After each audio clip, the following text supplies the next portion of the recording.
Tulo ka major awards ang nadawat sa MyTV Cebu sa 20th Cebu Archdiocese and Mass Media Awards kunkama nga gipahigayon ni atong Domingo, Oktubre 9. And the comma goes to Frontline Heroes of MyTV Cebu.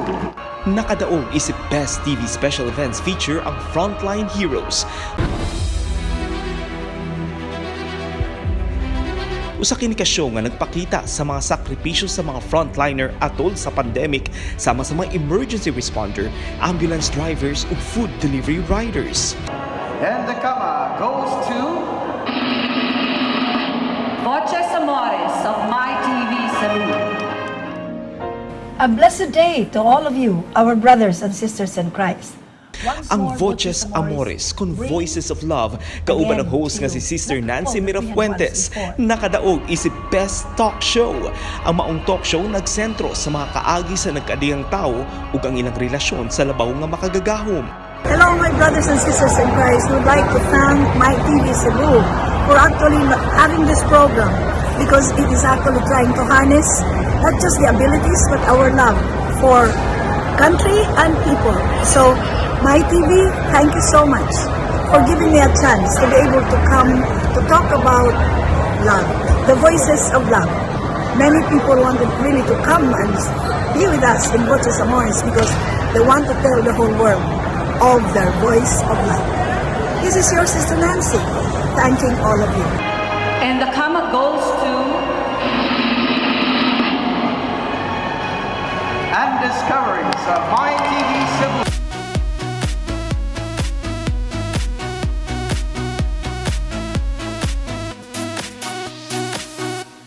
Samtang Best TV Magazine Show ang AnDiscoveries, din host ang Creative Program Director sa MyTV Cebu nga si Andy Patenya Matthew.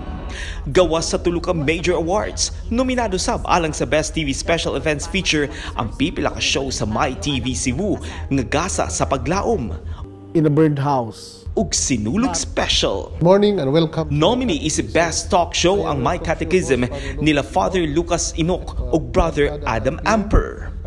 Kay pinangga ko sila o pinangga ko ang sugpo. Ug nominado alang sa Best TV Public Service Announcement o PSA ang infomercial sa MyTV Cebu nga Tungod Pinangga Tika. Lakip sab sa gipasidunggan sa Cebu Archdiocese ang mga magsisibya sa nagkadaiyang newspaper ug radio media outlets ug ang mga parokya nga dunay ilang kaugalingong social media pages. Personally, I would like to thank you,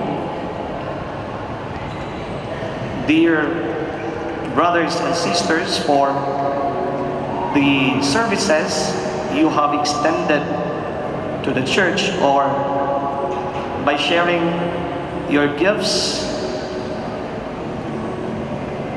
with our church through your talents in mass media.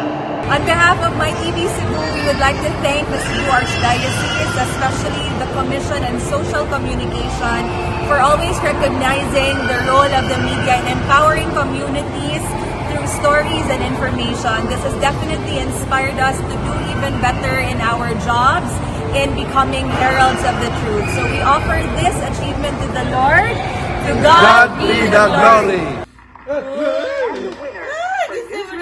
Gawas sa kama, nakadaog sab sa Globe Media Excellence Award ang MyTV Cebu Niadtong Mayo is the best news story for TV alang sa Frontline Heroes episode nga Toledo Teachers.